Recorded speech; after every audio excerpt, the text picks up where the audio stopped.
Welcome to the most important week of the year for the podcast industry. Welcome to Podcast Movement 2025.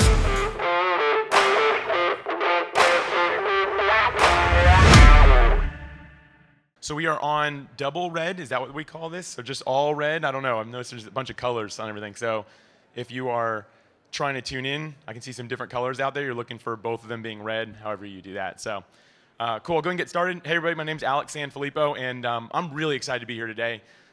Did anyone else play pickleball last night? Okay. Got a few pickleballers. So I played with Jordan, was on my team right here, and we crushed the other team we were playing. My wife was against us, and she usually beats me in every sport ever. So I felt really good. So Jordan, thank you for that. I appreciate it. So again, Alex Sanfilippo, and I run a company called PodMatch.com, which is a service that connects podcast guests and podcast hosts together for interviews.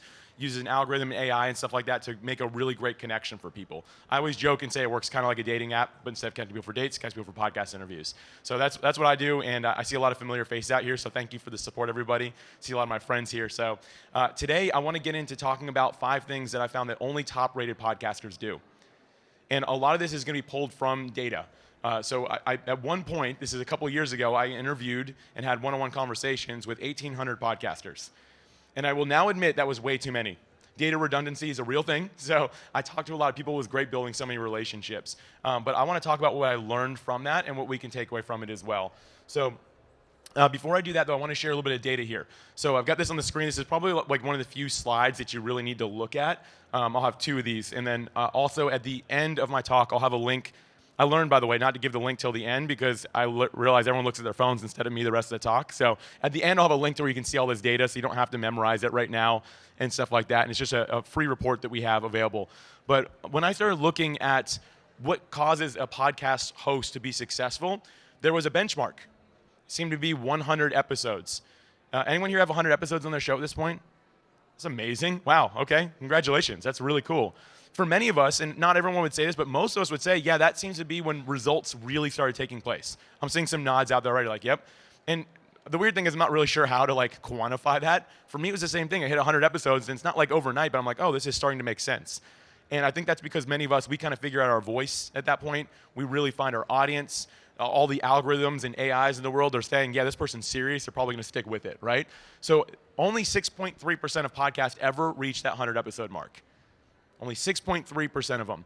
And out of that group, only 1.3, out of all podcasts, only 1.3% ever do what we call actively established, which means they have more than 100 episodes, and it's an interview-based podcast. So that's kind of like how we benchmark this. This talk will be good for everybody, but we collect the data on independent interview-based podcasts. So we pulled out all of the big network shows, the celebrity-run shows, because it's kind of outliers, right? We wanted to see, okay, what about the 99.9% of us, right? Like, what matters for us? And so that's how we pulled together this actively established category. And so when we look at that, we say 100 episodes or more with a release cadence of 10 days or less on average. So when you look at the whole backlog of episodes, there was never more than a 10-day gap. And that's kind of how we looked at this, and we found that only 1.3 of podcasts seem to get there. Excuse me, my voice, playing pickleball, I screamed a lot last night to make up for my lack of talent. Okay, this is the really interesting thing right here. 95% of all podcast listenership among independent podcasters, again, pulling out the big network and celebrity-run shows, are accounted for among that 1.3% of podcasts, that actively established group. 100 episodes or more, 10 days or less on the release cadence.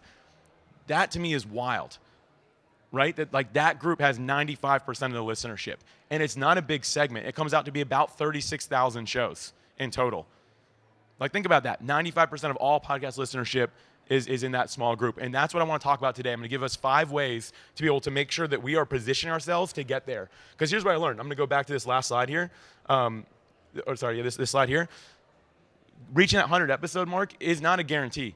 You can reach 500 episodes and still not have your voice figured out, still not be figuring out who you're really talking to, still not getting great traction, but also you can have 30 episodes and be getting that in that same group that has all the traction. And so I want to talk about today is these 5 ideas for helping us get there. So number 1 here, and quick side note, my clock is not going, so I just need someone to make sure that we know, because I'll talk for 3 hours by mistake. So I do want to say I like doing Q&A.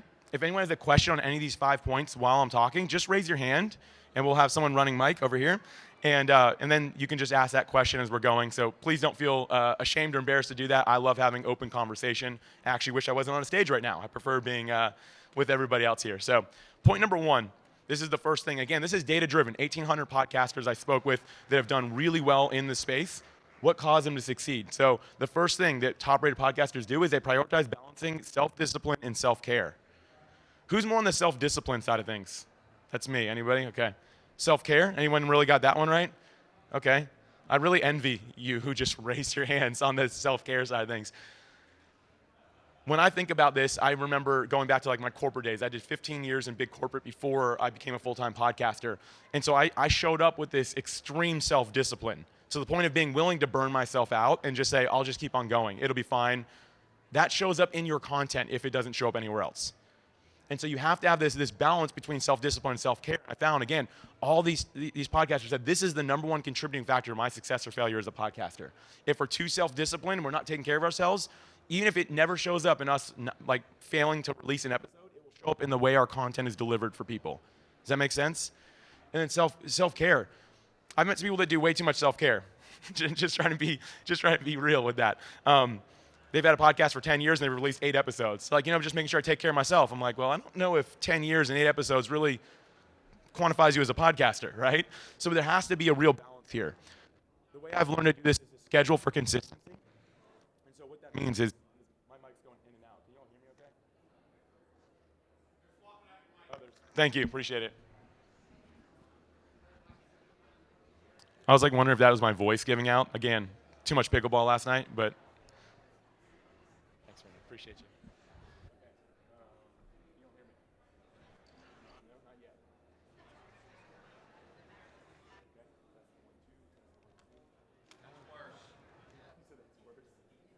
What do you have now, number 1? Check, check, check, check. We're switching back to mine. All right, we're trying a different one. Third time.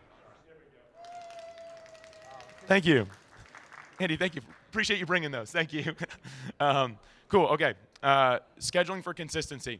So for me, when it comes to self-discipline, we want to make sure that we're actually scheduling that out. Times to make sure we can do that. And so anyone ever heard the phrase of batching content? Anyone familiar with that? Cool. So the idea behind that is just I'm going to pick a day of the week, a few days of the month where I'm going to go through and do more than one thing. And so for me, I learned to do edit 3 episodes at one time early on. So I just I say it one time. I'd edit them back to back to back instead of just being like, I'll do one today and one later when I can. I'll stay up late. Right now, I schedule time for that. And I think that's the self-discipline part, is being willing to say, I'm going to work on a schedule that's in my calendar, even if I don't feel like it. I'm going to get as much done as I possibly can. And then I'm going to also be self-disciplined to not work when I know I shouldn't. Celebrating your progress is part of self-care for me. This is something that I've learned the hard way. I think back to it was a birthday of mine. My mom, for some reason, got me a really nice bottle of champagne, which was really nice of her. She'd never done anything like that. And I was like, I'm going to say this for a special occasion. That bottle of champagne sat on my shelf for, I think, 6 years before I ever opened it up, which is actually a real shame because I couldn't find one thing to celebrate in 6 years. That's terrible. And I think that us as podcasters, even if we're not publicly celebrating with our listeners, we need to celebrate ourselves, with our friends, with our family. Hitting 100 episodes is a huge milestone. If I could go back, I would have had a party with my friends. Even if they don't listen to my podcast, I don't care. I'm opening this bottle of champagne, right? I'm going to do something to celebrate that win along the way. Making sure you do this and learning to enjoy the journey, I think, is one of the most beneficial things we can do as creators. Because so many of us, we look at a destination in a business, we look at a destination in a podcast, and say, when I get there, I'll be doing good. What I found is when we finally reach that point, we're like, okay, now when I get there, I'll be good. Okay, now when I get there, and we never stop to say, you know what, where I am today is a really great place, and I'm thankful for the hardships, I'm thankful for the great opportunities, for the connections I've made, for what I've learned. I'm going to celebrate where I am today. I am still learning this, so I'm not trying to preach something that I don't know, so I'm going to be transparent. That's the hardest thing for me, but I'm telling you, the best podcasters I see, they get this. The whole journey is a joy, the ups and the downs, the good and the bad, and so I just encourage you, really think about that. I know I talked about this point a lot, but it's so important. Again, going back to that 1,800 podcasters I spoke to about this was the number one contributing factor to their success or failure, they claimed. And so I think it's really important to talk about. And do you have any questions there before I move on? Cool. Okay. Next point here. Top-rated podcasters have their niche or focus dialed in and on display. They have their niche dialed in and on display. So what I mean by that, what I've really found this comes down to, is this idea of transformation. They've got the transformation journey, the role that they play in the mind and the heart of one of their listeners. They've got it dialed in and on display. And so the way that you do this, and I'll give you like a really simple way. Actually, does anyone remember MySpace? I'm dating myself a little bit. Anyone remember MySpace? Come on, there we go. Here's some laughs. Yes. By the way, this is like a side note. Someone recently asked me, they're like, if someone gave you $2 billion and you just had to spend it on a bunch of random stuff, you couldn't save or do anything smart with it, what would you do? My first thing I said is, I'd buy MySpace.com and make it just my profile. Like, exactly how it was. Anyway, for those of you who have no idea what MySpace is, you're okay. You didn't miss much. So I don't even know how I got to that point. Okay, yeah, here we go. I know where I was at. So when I'm thinking about like this all being on display, I think of the top 8. You all remember the top 8 if you remember MySpace. But there's a top 8 in podcasting as well, and I'll share it really quick. And I don't have a slide on this, so I'm happy to like chat with anybody afterwards, and I can show you. I wrote a blog post on it a while ago that I can share as well. But basically, the top 8 for a podcast is at the show level 4 things, and at the episode level 4 things. At the show level 4 things. Number 1, your podcast cover art, your title, your description, and release cadence of episodes. How often you're releasing episodes. Those are the top 4 things that you can put on display for people to understand. And so what I mean by that is your cover art should articulate what the show's about a little bit. The title, the description, and the release cadence should further that point once again, right? Do people see you release an episode once every 5 years? Or do they see that you're releasing episodes, oh, this is bi-weekly, this is every month? Can they see that? And can they tell what it's about when they're looking at the show itself? Here's an example. My podcast is called Podcasting Made Simple. Anybody want to guess what my show's about? Yeah, there we go. A lot of smart people here. I could have called it the Alex 2.0 show. That doesn't tell you anything about the show, though, does it? There's no way to know what the Alex 2.0 show is about. And so I want to make sure that I'm articulating that, again, cover art, title, description. It's very clear what it is, and then how often I'm releasing episodes. So those are the top 4 things on the show level, and then the actual episode level. You're looking at episode cover art, title, description, and then duration of the actual content itself. So also important, if this is for busy entrepreneurs and your episodes are 4 hours long each, seems a little out of alignment, doesn't it? Busy entrepreneurs, I have a 4-hour show for you to listen to. It's like, hold on now. I've got a friend, and she had a podcast for moms of newborns specifically. Her episodes were all less than 15 minutes long. I was like, how'd you come to that conclusion? She goes, what new mom has more than 15 minutes at any given time? I'm like, brilliant. Like, you know who you're speaking to. And so this all kind of speaks to the idea of showing that niche. Everything should reinforce what something is about, what you're creating, so that someone who sees it, before they even listen, they can say, I know that this is for me because I can see that on display right here. And that's different for everybody. I use short as an example. There are many podcasters that do multiple hour episodes of shows. One of my friends last night was telling me that on his way here, he drove, I think he was driving his daughter to college or something like that. He listened to a 6-hour podcast episode. And he said every minute of it was amazing. I'm like, they know who they serve. It's my buddy driving his daughter to college, right? Like, they know who they're serving. And so it's very important that we start to get this stuff really right. So again, think about that top 8 when you're building out your podcast, your content, all that. The transformation itself is the part of that person's journey that you contribute to. So what I mean by that is, like, let's imagine you have a podcast about like overcoming loss or overcoming trauma. You don't want people listening to your podcast for 10 years. And that sounds crazy to a lot of us, right? But the reality is, if you're going to help them, they shouldn't need you for 10 years. They should need you for a shorter period of time, right? You should be able to help them, and then there should be a next step that maybe you are able to push them to, something else you're able to deliver on. But if you're trying to help someone overcome trauma for 10 years, you might not be very good at helping people overcome trauma, right? Like, I'm not trying to be rude, and like, I get that there's some deeper rooted stuff than others, but like, we've got to think, what part of their journey in their life am I helping with? My friend who has that new mom podcast, when her kids are 5, I hope the same people are not listening to that podcast anymore, right? Like, or they're probably not being very good parents if they're still treating their 5-year-old like they're an infant. And so it's just important for us to think about what is the role that we play in a listener's journey. Because that transformation, as you offer that, that's what makes your podcast recommendable. I listened to this podcast, it changed my life. You should listen to it too, because you sound just like me a year ago when I started listening. Listen, the fastest way to grow your podcast is to get people to share it, get people to talk about it. Make it so good that people can't not share it. Your show is going to do really well. Any questions on this point before I move on? Okay. You guys are a quiet group. It's the headphones. It makes a different experience, you know? All right, so top-rated podcasters, number 3 thing here is they know and are clear on their growth and monetization strategy. This is a tough one. especially at an event like this, and I'm not here to say like you need to use this or that or anything. I'm not saying it like that. But what I have found is that top-rated podcasters, when somebody new walks up to them at a conference and says, hey, you need to check out this new idea you have for growing your show, they might be nice and say, sure, I'll listen. But in their mind, they're already like, I've already got my strategy. I am not changing it. We've got to make room for traction. I've seen this happen so many times where us as newer creators or people in podcasting that are really wanting to make it grow, wanting to monetize it, what we do is we start digging 100 different holes. We're looking for the water, right? We want to get to the well, but this is ground softer over here. Oh, wait, you said that over here there's better water, okay? Oh, I need to try this one and this one. We start digging all these different holes and not getting any depth in it because we're not willing to actually see it all the way through. And so I find that top-rated podcasters, they don't do that. They say, this is my growth strategy, this is my monetization strategy. I'm sticking with those until proven that this doesn't work or that I feel I've tapped this out and then I'll move into something else. This is a really hard lesson to learn. I don't know who I should give credit to this quote for. I found a lot of sources, so whoever originally claimed it, sorry if you're here. But it's this. What's new is rarely true, and what's true is rarely new. What that means is when someone says, I have the newest, most effective way to grow your podcast ever, it's a slam dunk, it's going to win. If it's new, data shows it's probably not true. And again, I'm not talking bad about anyone trying new things. That's great if you feel that that's going to help you and serve you along the way. But we have to remember that things that have been tried, tested, they have some longevity behind them, those are typically the things that are true. And we want to keep that in our mind when we're thinking about both growth and monetization. And I just referenced it a moment ago, but what seems to work the best from both those regards is building a true connection with the people that listen to your podcast. You do that by going through these first two things, right? People can tell when you're taking care of yourself. They can tell when you're self-disciplined because you're showing up every week for them, every month for them, whatever it might be, right?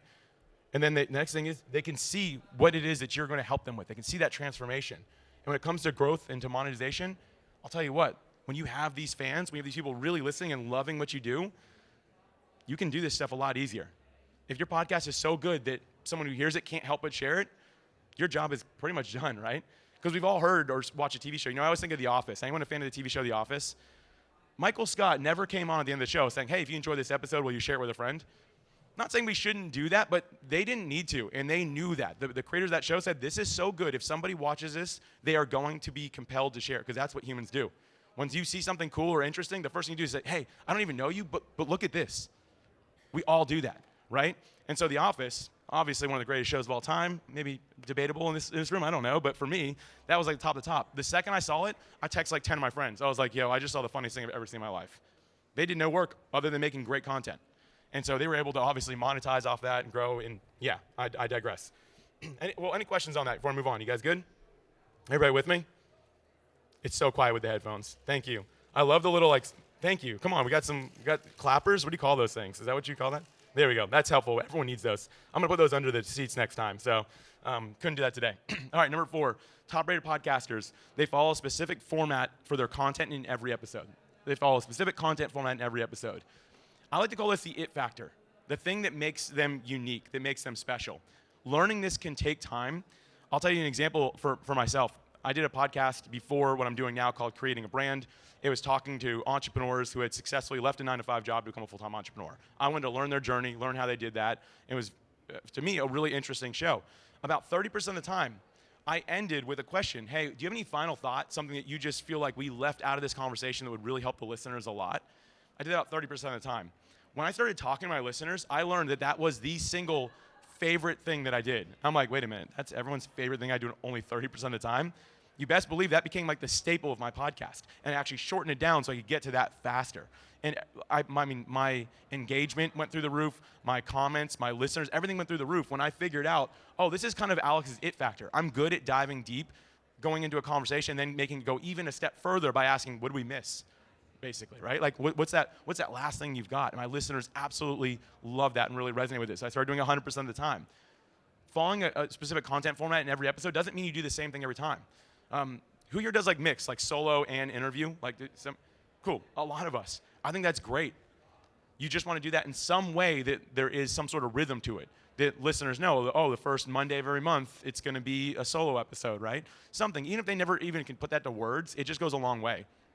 I grew up with Saturday morning cartoons. Is that still a thing? Does anyone have like young kids? Is it still a thing that Saturday morning cartoons happen? Just anyone, like show of hands. That's not a thing anymore, is it? Kind of? Okay. Kind of? All right. Well, when I was a kid, I can remember being so excited because there was nothing pre-recorded. Like, you either turn on the TV and you watch it or you missed it, right? So I was so excited every Saturday morning. There was a few TV shows I loved. I remember one Saturday, I was amped up, got my whatever snacks, probably Pop-Tarts or something like that, sit down, turn on the TV, and it's a show that I loved. And instead of doing a normal episode, they did like this memory lane thing. They showed like 3 minutes from a bunch of different episodes in the past. And I remember as a child being beyond disappointed.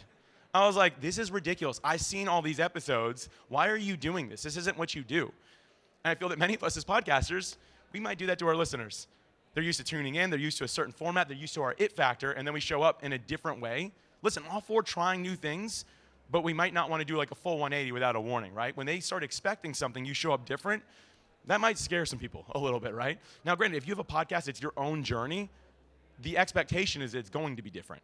Your it factor might be what makes it different, right? Every episode could be a little bit more unique. So there's no real right or wrong way to do this. It's about figuring out what's really going to work for the people that are listening.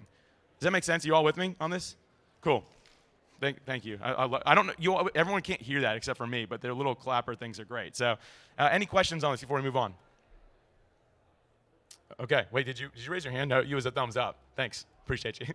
Number 5, the last point here. These are, again, top-rated podcasters. They foster community among their listeners, and they talk to them. Key points there. So my big takeaway from Podcast Movement this year, and every time I come to one of these events, I look for the pulse. I look to see what's changing. And this goes beyond just this conference. But what I'm learning is that the way that we learn is fundamentally changing. The way we want to experience things is fundamentally changing. And perhaps AI is to thank for this. Perhaps it's previous things that kind of affected the entire world. Whatever it might be, we're changing. And it's the first time in history I feel that you could buy a $100,000 course, or you can go to AI and ask a question that you have, and you might get a better answer from that. I'm not saying that that's always going to be the case, but what I'm getting at here is that the way that we are learning, the way that we desire to consume is changing. And I'm seeing that even here in this culture. To me, this idea of community is something that we have to double down on as podcasters. And so I'm not saying like build a private community for your podcast, but maybe that is the answer. But at the end of the day, you have to have some way for them to feel connected around what you do. One of my friends, he's here somewhere, but Scott, he has a podcast that's done really well. And last night I was like, you coming to the party? He's like, no, I actually sent out something on my podcast and said, anyone who lives in Dallas, meet me at this bar. We're going to have like a little meetup party about my podcast, and we'll just hang out. And he told me he had a lot of people going. I'm like, how cool is that? Like, what a fun way to foster community, right? He's in a city that's not his own. He's like, I'll meet you all at this day, this time. I honestly can't wait today to hear about that. But what a unique way to foster community, right? And I guarantee you, those people are all going to go tell their friends who don't listen to that podcast, I met this host, I listen to this podcast, he's probably going to come back, you should start listening to the show as well. Like, it's a really interesting thing. So I think that community, once again, is going to be really important around what we do. And I'm not saying we all have like personal development shows or business-related shows. Some of us might have comedy shows.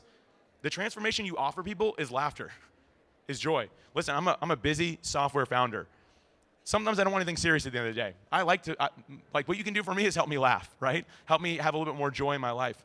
And so I would love a community around that, where I can go and be like, hey, I had a really rough day. Like, had some really mad people at me because I released an update that didn't work, right? This is fictitious, by the way. But like, let's just say that that's the conversation. I really enjoyed this episode. It made me laugh a lot. I'd love a free space to do that, where someone's going to be like, well, what was the problem? What did you do? Right? No, it's other people that are like, oh, yeah, I love the episode too. It was so funny. I had a rough day as well. Right? That builds something new, something unique. So I think it's really important that, again, community, I think, is going to be the future of how we learn together. I think that learning is going to become a together type of thing. Engagement's becoming a together type of thing. We're even seeing like social media platforms go back to the original idea of them, which is social media, right? They want it to be social.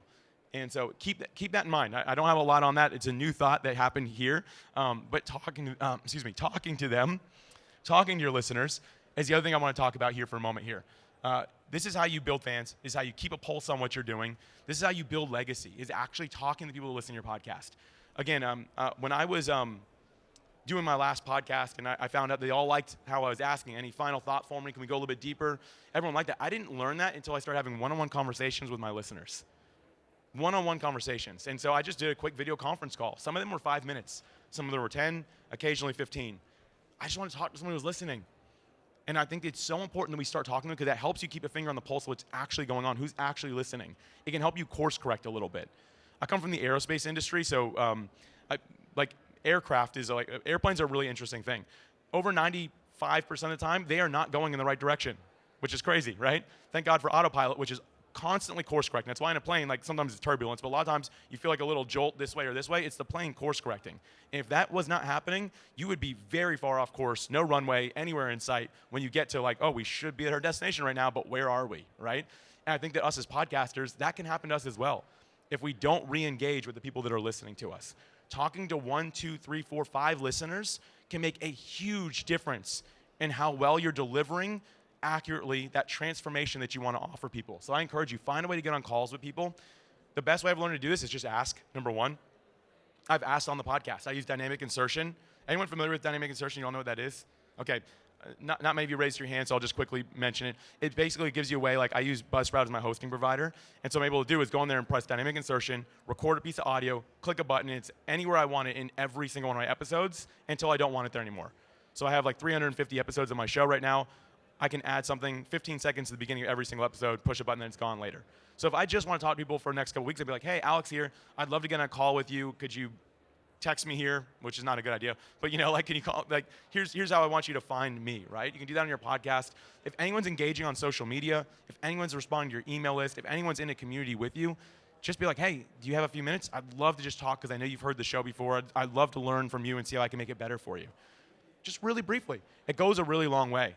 And there's a few things I like to ask. So this will kind of be my last point here. But like when I do talk to people who listen, I like to ask them a few things. Number one, how did you learn about the show? How did you find the show? Really important, because here's the thing. If everyone says, oh, your friend Andy told me to check out the show. If everyone says that, I'm going to say, hey, Andy, what are you doing? How are you telling everyone about my show? And why do they all like it and come listen to it? I want to build a better relationship and partnership with Andy, right? That's what I want to do. And so find out how they're all listening. There could be a blog post someone wrote and mention your show. Like, you want to know this stuff. And that will help you understand like how to get more, right? Be like, okay, if that worked, let's see if this works. So first thing is ask people like how they found the show. Second thing is, what's your favorite part about the show? What is it that you like? That's how I learned everyone liked that little like last piece segment of my show, right? Was because I asked them and they told me. So find out the favorite part. The next thing is really important to get the phrasing right of this one. What do you think we can do better for future listeners? Many of us want to just ask like, hey, what do you not like about the show? What can I do better? No one wants to break your heart. So you got to pull yourself out of the equation, right? I always call this, there's a friend of mine, he wrote a book called The Mom Test. And he's like, and I'll just use my mom as an example. If I told my mom, I'm quitting this whole podcasting thing, I built an umbrella that doesn't block the sun and doesn't block out rain. What do you think, Mom? This is literally, my mom would be like, baby, you are amazing. You're going to be so successful. Go do it. It's a great idea. That's honestly what my mom would say. She loves me too much to break my heart. If I went to my mom and said, hey, Mom, what would you think of an idea of an umbrella that doesn't block out the sun or rain? Do you think that that would work? She would say, Alex, that's the dumbest thing I've ever heard in my life. All I did was remove myself from the equation. It is the same with our listeners. It's the same with our guests. If you want feedback from your guests, from your listeners, anybody you have on your show, you want to make sure that you're pulling yourself out of the equation. Hey, what do you think we can do better for future listeners? You and me, what can we do better for future listeners? You're giving them permission to give you honest feedback without breaking your heart. That to me is huge to do when you're talking to somebody. And the last thing here is, hey, what are you struggling with? What are you struggling with? You want to know how to like unlock monetization? Like, find out what the people that already trust you with their ears are struggling with, and then offer a solution to that problem. When I created PodMatch, that's exactly what I did. I was speaking to podcasters on stage. When I got off stage, I literally asked anyone who would talk to me, what are you struggling with in podcasting? They described what is now PodMatch. I was able to build that business based off of just people who already knew me and were listening to what I was doing, explain to me exactly what I needed to know and how I could help them. So again, fostering community, talking to your listeners, this is so, so important. I think it's one of the most difficult things and underutilized things in all of podcasting. Okay, that's all I got for y'all. This QR code will take you to a link that gives you 9 things you can do. Some of it we discussed, including that data I showed you, so take a picture of this. It doesn't ask for your email address. There's no like sign up for anything like that. It's just literally you can scroll through the 9 things and read it in hopefully less than 9 minutes, right? Is the idea. And I'll link to the report and stuff like that as well. And at the end of the day, I always like to end with just a thought about podcasting in general. And this is a quote I pulled from a movie. Some of you might know it, but I'll leave the movie out of it. But what we do for ourselves dies with us. But what we do for others echoes into eternity. And I think that so many of us as podcasters, we need to remember that, yes, we're doing this for us and for bettering our family and all that, but at the end of the day, what we're really doing is changing somebody's life who gets to listen to our content. Whether it means more laughter, whether it means self-discovery, whether it means furthering their business, whatever it might be, we're getting to add that value, and that truly is legacy building. I just ask you, even if you only feel like you have 5 people listening or 1 person listening, do for one what you wish you could do for all. I still think it's worth it. I think changing that one life truly builds a legacy and ultimately makes the world a better place. So again, Alex Sanfilippo, and I thank you so much for the time, and I'd love to meet as many of you as I can, so please chat with me afterwards. But thank you for spending this time with me. I appreciate you all.